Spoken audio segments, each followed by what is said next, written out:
The desert east of the Jordan River is choked with dust from the march of terrified men. The elders of Moab and the elders of Midian are walking together, far beyond their own borders, carrying something heavy. They have been dispatched by King Balak, a ruler paralyzed by the sight of millions of Israelites camped on his land. He does not send for an army. He sends for a specialist. Picture it. Read the exact record in the King James Version, Numbers chapter 22, verse 7. And the elders of Moab and the elders of Midian departed with the rewards of divination in their hand. And they came unto Balaam, and spake unto him the words of Balak. Stop right there. Look at the physical object anchoring the verse. The rewards of divination in their hand. It is a strange, precise phrase. It implies that spiritual ruin is a trade, a service rendered for a specific, calculated price. But what exactly are they holding? We assume it is simply a pouch of silver. But the text uses a phrasing that carries a heavier, darker weight. There is an ancient Aramaic translation and expansion of the Torah, known as Targums pseudo-Jonathan, read in the synagogues of the early centuries. It records a chilling detail about what these men carried. It says they did not just hold money. They held the physical instruments of augury, the very tools of the dark arts, sealed in their palms. They brought the apparatus of the curse directly to the master. I hold this as their telling, not as proven fact, but it forces us to look closer at the man they are traveling to see. They are marching to Peor, a city sitting near the Euphrates River. It is a massive, exhausting journey. You do not cross a desert and pay a king's ransom for a local mystic or a confused holy man. You cross the desert because you need a weapon that swords cannot defeat. Balak knows exactly what Israel's God did to the gods of Egypt. He knows conventional warfare against this camp is absolute suicide. He needs a spiritual override. He believes that if he pays the right price, holds the right tools, and hires the right architect, he can engineer a curse that the God of the Hebrews cannot stop. Sit with that. We are watching the opening move of a king trying to buy a mathematical bypass to divine protection. And the man he is trying to buy is Balaam. We have been conditioned to read this seer as a comic figure, a foolish man who eventually argues with his donkey on a desert road. But the ancient world did not laugh at Balaam. They feared him. He was a mercenary, a master of ruin. The elders finally arrive at the house in Peor. They stand before this man. They place the silver and the instruments of divination on the table. The transaction is offered. The trap is set. But the canonical text leaves a massive shadow hanging in the room. If this man is just an ordinary pagan sorcerer, why does the Bible treat his reputation with such terrifying respect? The elders have laid the instruments of divination on the table, offering a fortune to a man they believe commands the unseen world. But the ancient Jewish records trace this seer's dark resume far beyond the sands of Peor. Who exactly was Balaam before the Moabites ever knocked on his door? Years before the dust settled on the floor in Peor, another king sat terrified in a different palace. Look at the throne room of Egypt. Decades before the Exodus, a pharaoh is watching the Hebrew slave population multiply beyond his control, and he summons his inner circle of counselors to devise a solution. The Book of Jasher, an ancient Hebrew chronicle referenced twice by name in the canonical Bible, records the men standing in that room. It says the chief architect of the plan to drown the Hebrew infant boys in the Nile was a brilliant, ruthless advisor named Balaam. I offer it as that. One tradition's record. But the rabbinic writings go further. The Targums pseudo-Jonathan, an ancient Aramaic expansion of the Torah, claims that when Moses fled Egypt after striking down the Egyptian taskmaster, it was Balaam who advised Pharaoh to hunt the young Hebrew down. The seer is not a detached observer in the desert. He is the shadow moving behind the earliest persecutions of Israel. Watch what the canonical text does when it introduces this same man years later. King Balak does not send his message across the desert blindly. He sends it with a terrifyingly precise endorsement in Numbers chapter 22, verse 6. For I wot that he whom thou blessest is blessed, and he whom thou cursest is cursed. Read that again. This is not the hopeful exaggeration of a desperate king. This is calculated military intelligence. Balak is not asking for a simple prayer of misfortune.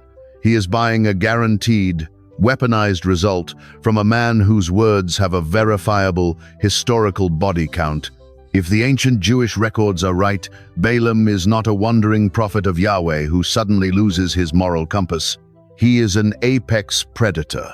He is the very man who engineered the attempt to wipe out the infant generation of Israel in the waters of Egypt. Now, he is being hired to annihilate that same generation as adults in the sands of Moab. Same enemy, same objective. This history explains why the biblical authors treat his name with such enduring, visceral dread. Hundreds of years after this desert encounter, the canonical text still shudders at his memory. The prophet Micah does not tell Israel to remember the physical armies of Moab. Micah chapter 6, verse 5, warns them directly. O my people, remember now what Balak king of Moab consulted and what Balaam the son of Peor answered him. The Lord commands them to remember the consultation, the spoken transaction, the hidden spiritual mechanics operating behind the physical war. Sit with that.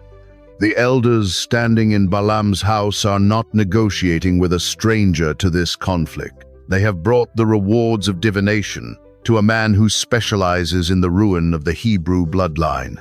The silver on the table is the activation fee for a dark science he has perfected over a lifetime. He knows how to isolate a target. He knows how to bypass physical borders without ever lifting a sword.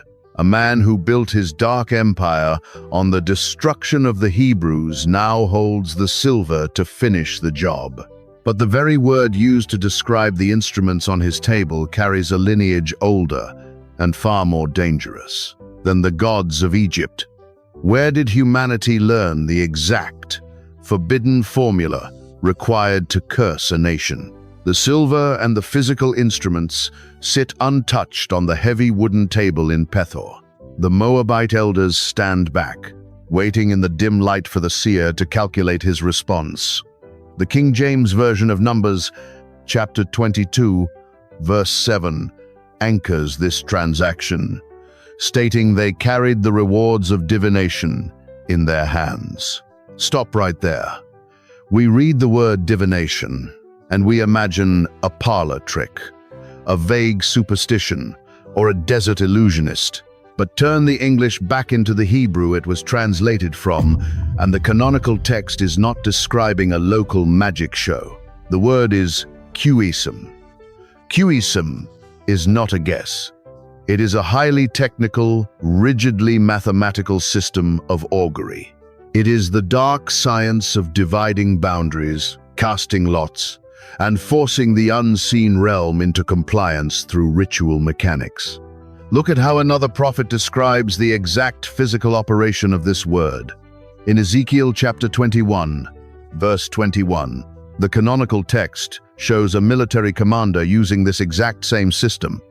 For the king of Babylon stood at the parting of the way, at the head of the two ways, to use divination.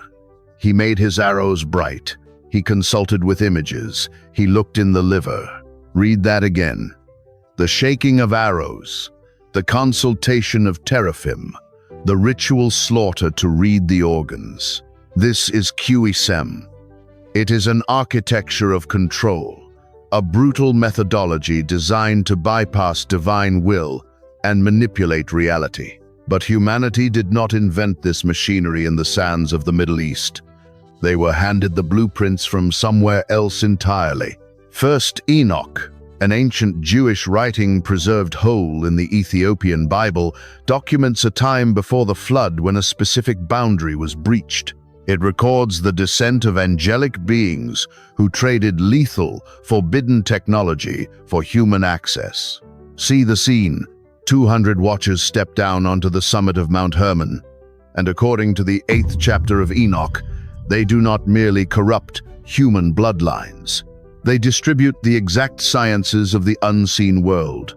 The text specifically says, the fallen angels taught mankind enchantments and root cuttings and the resolving of sorcery. They taught humanity how to engineer a curse. Same rebellion, same dark root. This is one reading, not the final word. But watch what the canonical text does when it confronts this system. When Moses prepares Israel to cross the Jordan into the very territory where Balak's armies are waiting, he issues a terrifying zero-tolerance ban in Deuteronomy chapter 18, verse 10. There shall not be found among you any one that maketh his son or his daughter to pass through the fire, or that useth divination. In the Hebrew scroll, it is that exact word again. Quesem. The God of Israel places this specific craft in the identical breath as child sacrifice. It is not simply a forbidden hobby. It is unauthorized access to the spiritual control panel of the earth. An unbroken echo of the Watcher's ancient crime on Mount Hermon. Sit with that. The men standing in Peor are holding the remnants of Mount Hermon in their hands.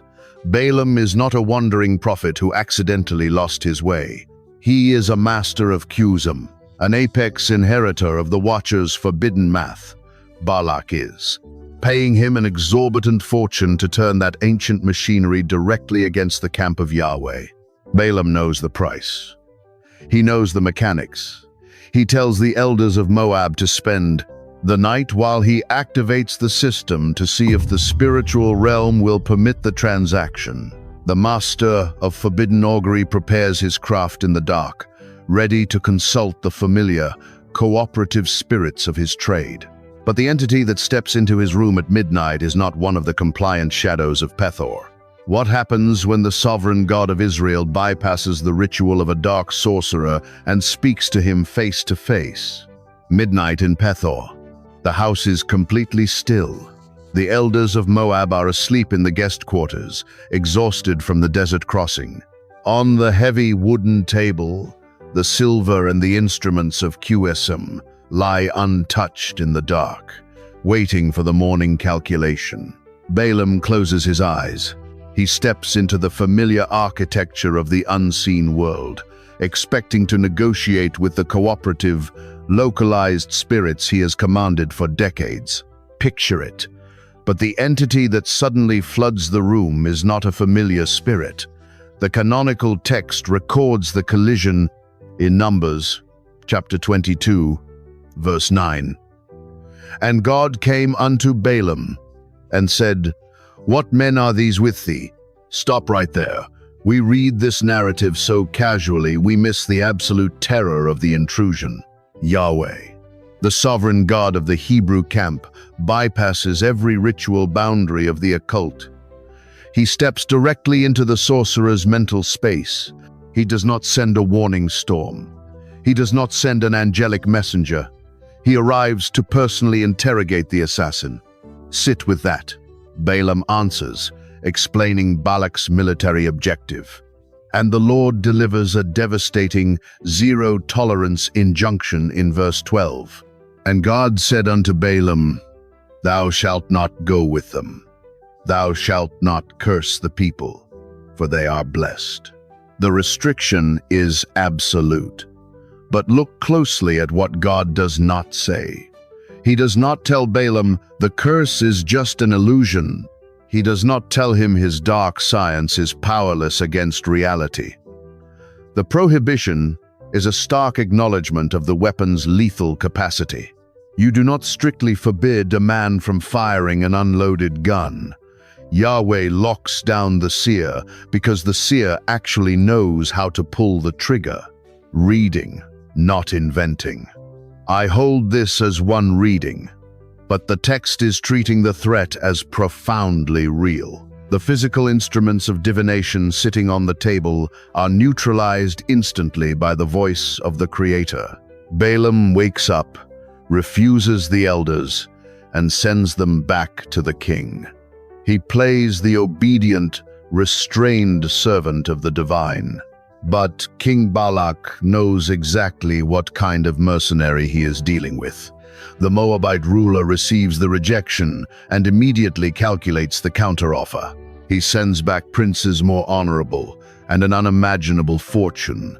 He escalates the price of the curse. When the second, wealthier delegation arrives at the house in Peor, Balaam's true nature shows. He does not drive them away, he tells them to wait through the night, exactly as the first group did. He goes back into the dark, attempting to re-engage the spiritual realm. He is looking for a loophole. He is testing whether the God of Israel has a fluctuating price. Watch the paradox unfold. The ancient world believed deities were bound to specific soils, specific rivers, and specific mountains. Balaam operates in Mesopotamia. Israel is marching toward Canaan. The idea that a single, sovereign God controls the airspace of both regions and effortlessly overrides the local magic of the Euphrates, shatters the mercenary's entire worldview. Same God everywhere. But the greed of the seer is stronger than his terror. When he asks for permission a second time, the Lord grants it with a lethal, restrictive condition. He allows Balaam to saddle his donkey and travel with the princes of Moab. The dark seer is finally moving toward the desert camp of Israel. The master of the curse has secured his travel, riding out to meet a terrified king with his instruments of divination packed for the journey. But the battle lines are not going to be drawn in the valleys or the plains where physical armies fight. Where exactly does a king take a sorcerer to establish a geographic override against the God of heaven? The morning wind whips across the jagged limestone peaks of Moab as a king and a sorcerer stare down into the valley. King Balak and Balaam have climbed to the high ground, leaving the safety of the city behind. Below them, stretching across the dusty plains, sits the sprawling, quiet camp of Israel. The silver of the Moabite elders has finally brought the mercenary to the battlefield. Picture it. But the king does not position his weapon at random. The King James Version records the exact coordinates of this staging ground. In Numbers, chapter 22, verse 41, "And it came to pass on the morrow, that Balak took Balaam, and brought him up into the high places of Baal, that thence he might see the utmost part of the people." Stop right there. Look at the geography of the curse. Balak does not ask Balaam to stand in the valley and speak his words into the wind. He brings him to the high places of Baal. In the Hebrew text, this is Bamoth Baal. These are not merely scenic overlooks. A bama is a localized ridge of illicit worship, a summit thoroughly saturated with the blood and rituals of the ancient Canaanite gods. Balak is a military strategist. He knows the seer's dark mechanics, the QSM. The instruments of divination brought from Peor require an amplifier. He is deliberately plugging Balaam into an ancient, pre-existing spiritual grid. He is taking him to the altars of a rival deity, attempting to borrow the territorial power of Baal to strike the God of Israel. Same enemy, different weapon. But watch what the canonical text does with the seer's line of sight. Balak does not let Balaam view the entire, overwhelming mass of the Hebrew tribes. The verse states he brings him to a specific angle so that thence he might see the utmost part of the people. He shows him the edge, the fringe, the rear guard. Read that again. Why deliberately obscure the view of your enemy? In the ancient, lethal mechanics of cursing, you do not attack the strongest, most fortified center of a camp. You look for the weakest point of entry. You isolate the stragglers. Balak is trying to establish a visual lock on the vulnerable outer edges of Israel. hoping the dark math of the QE-Sem can pry open a crack in their spiritual armor. The silver and the heavy instruments of divination rest on the mountain rock. The physical tools are ready. The geographic high ground is secured. The isolated target is locked in the seer's vision. Now the master of ruin must activate the machinery. He turns from the cliff edge, faces the king of Moab, and issues an architectural command. Numbers chapter 23, verse 1. And Balaam said unto Balak, Build me here 7 altars, and prepare me here 7 oxen and 7 rams. 7 altars, 7 oxen, 7 rams. We read this as a standard biblical offering, but to a Mesopotamian sorcerer, this is the rigid, unyielding arithmetic of the unseen world. I hold this as one reading, not the final word. But ancient scholars of the Near East recognized this sequence not as a prayer of humble submission, but as a mathematical formula of spiritual coercion. Balaam is building a net. He is stacking the perfect, complete number of altars and bleeding the perfect, complete number of beasts. He is attempting to force the God of the Hebrews into a binding legal contract of destruction. The blood spills. The heavy smoke of 21 burning animals rises from the high places of Baal. The altars are burning on the summit of Moab, heavily loaded with the perfect numerology of the ancient world. But the seer is about to discover that the God of the Hebrews does not negotiate with the arithmetic of a sorcerer. What happens when the smoke of a perfect curse hits the unbreakable dome of divine protection? The smoke of the first 7 altars blows across the jagged peak of Bamoth Baal. Balak stands waiting for the master of QSM to deliver the calculated ruin he paid for. Balaam opens his mouth to release the curse, but the dark mechanics completely fail. The words that come out of the sorcerer's throat are an unbreakable, resounding blessing over the camp of Israel. Picture it. The king of Moab is furious, but he does not fire the mercenary. He calculates a new coordinate. He believes the failure is geographic. Look at the exact strategy in Numbers chapter 23, verse 13. And Balak said unto him, Come, I pray thee, with me unto another place, from whence thou mayest see them.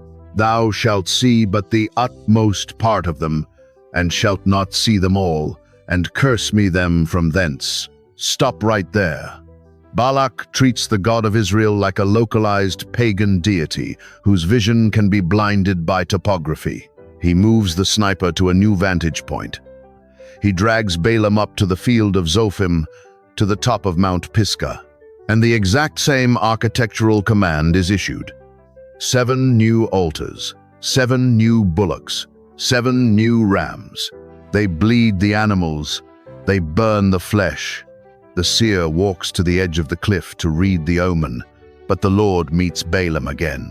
And again, the hired gun is forced to bless his target. Balak is frantic. He drags the seer to a third and final summit.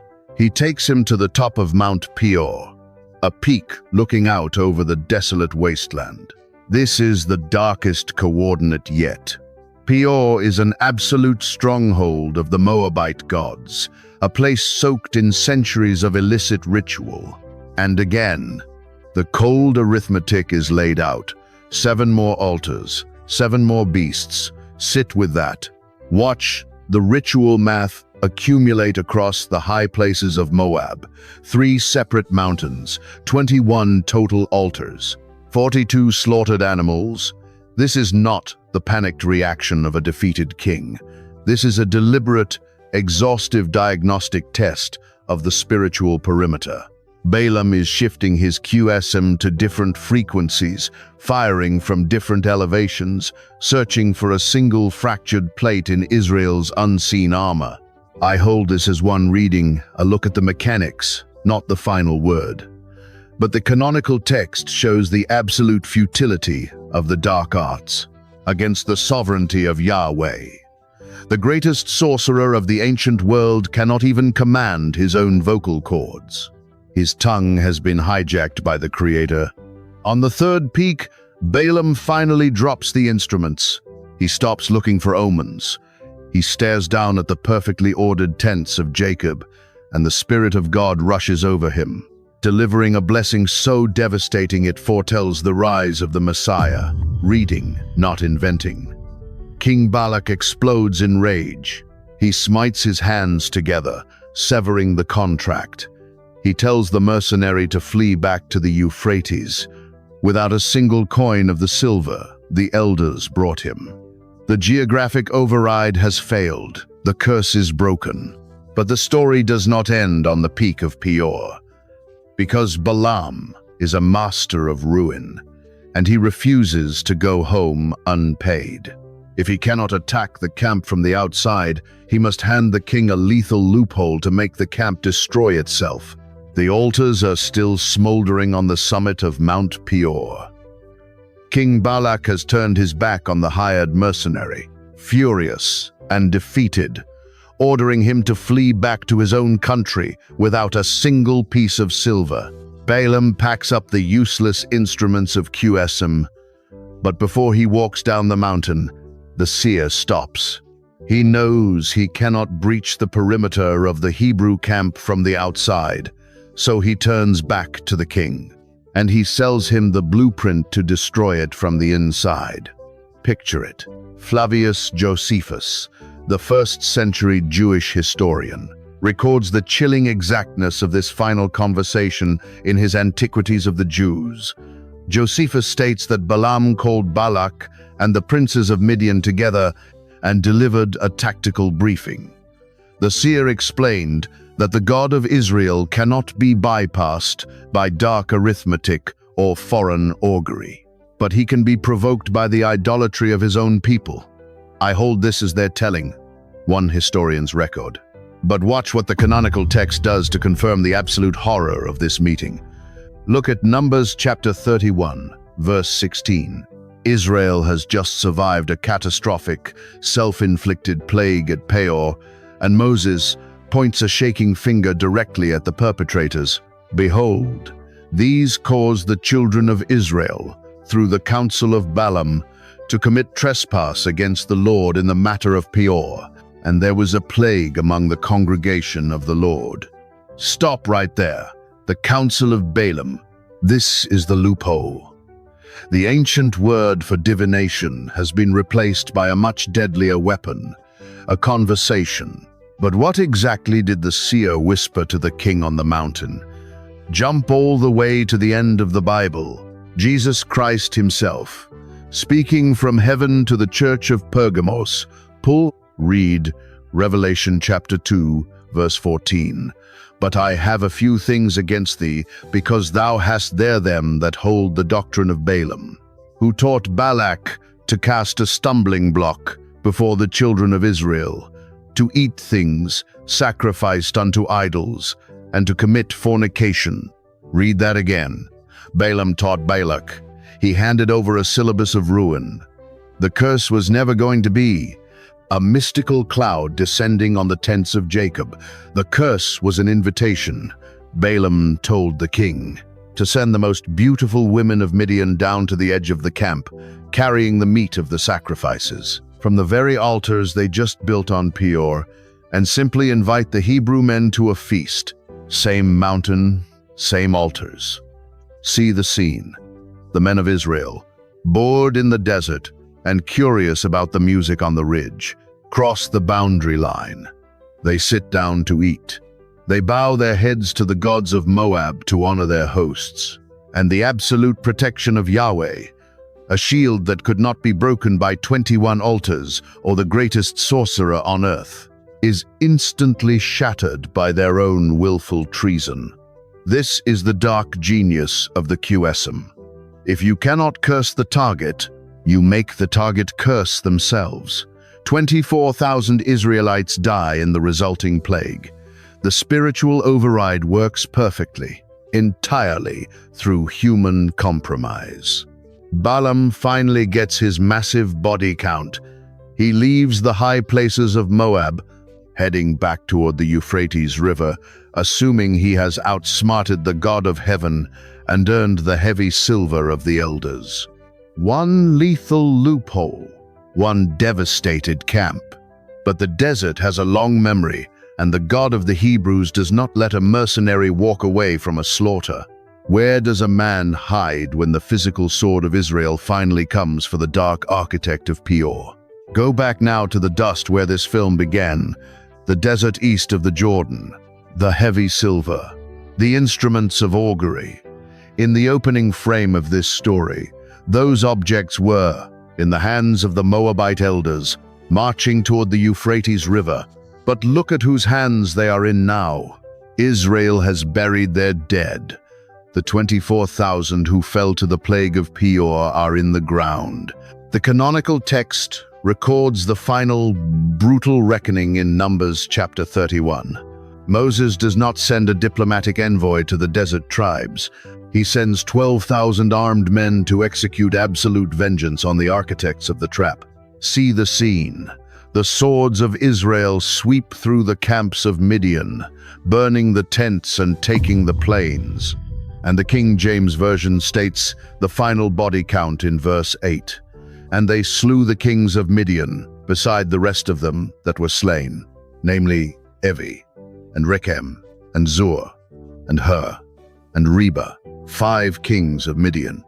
Balaam also the son of Peor they slew with the sword. Stop right there.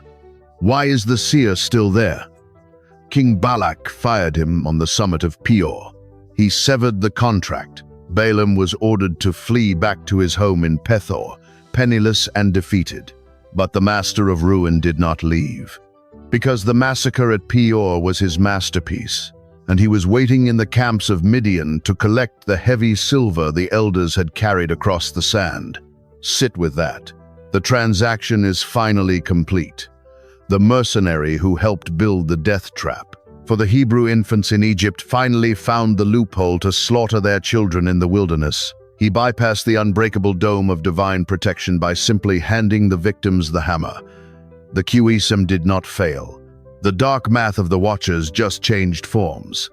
It shifted from a ritual on a mountain to a quiet invitation in the valley.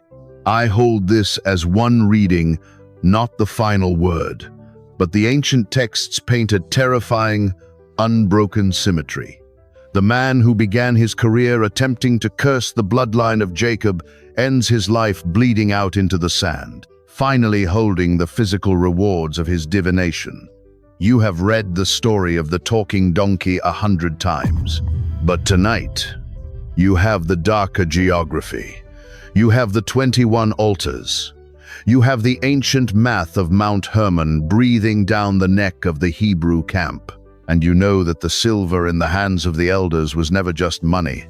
It was the exact price tag for 24,000 graves. We know how the sorcerer died, but the ancient architecture of the curse he used, the silent, lethal mechanics of Qisim, did not die with him. The desert is still holding the rest. If you made it to the exact end of this journey, comment the word "watched" below. Subscribe to this channel because we are going to keep walking into the margins of the text to recover the history the modern church forgot. And send this to one specific person who loves the ancient biblical narratives but has never heard the true, terrifying history of the seer of Peor. Some graves in the desert are not meant to be unmarked. They are meant to be warnings.